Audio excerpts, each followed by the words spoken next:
Tagipuro sa hilagang bahagi ng isla ng Kalayan.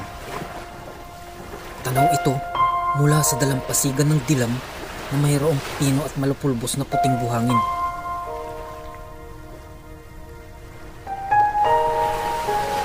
Sa layo ng paraisong ito, bibihira ang nakakarating dito.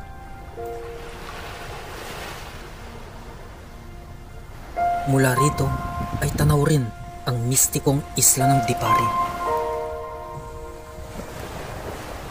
Ito ang isla ng Tagipuro. Binubuo ng kumpul-kumpul na mga sinaunang bato na nililok pa ng nagdaang puwersa ng kalikasan. Ang mga halaman ay mababa, matitigas at may kakayahang mabuhay sa tubig alat. Ang maliit na islang ito ay may ilang metro lamang ang layo mula sa dalampasigan ng Dilam. Inikot ko ang buong isla at namangha ako sa aking mga nasaksihang dulot ng inang kalikasan.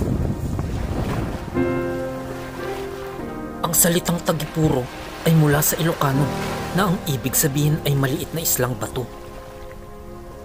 Kamangha-mangha ang isla ng Tagipuro. Kapag mababa ang tubig ng dagat, nagiging bahagi ito ng dalampasigan ng Dilam. At kung mataas naman ang tubig, saka naman ito nagiging isla.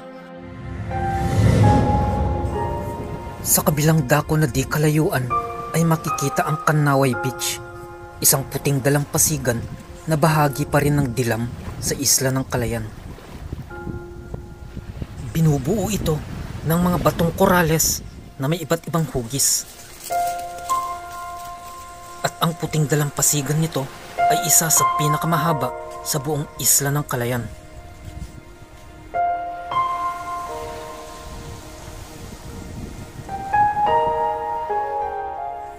Sa tuktok ng mga batuhan, aking nasilayan ang taglay na kagandahan ng karagatan. Tunay na nakakabighani ang bawat sulok ng isla. Isang paraiso na napakahirap abutin. Nakita ko ang kaganapan ng buhay sa isla ng mga pangarap. Aking napagtanto na ang buhay na mayroon tayo ay tila alikabok lamang kung ito'y ikukumpara sa kadakilaan ng mundong ibabaw.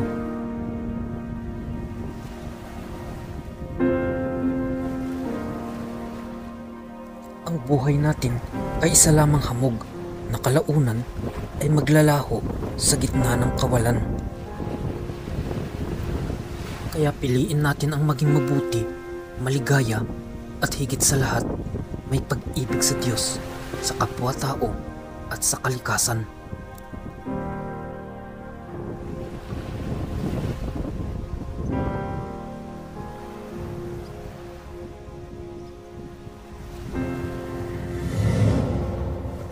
Pagmasdan mo ang kalawakan ng karagatan, pinapahiwatig nito na ikaw, ako, sila, tayong lahat ay mga mahihinang nilalang lamang.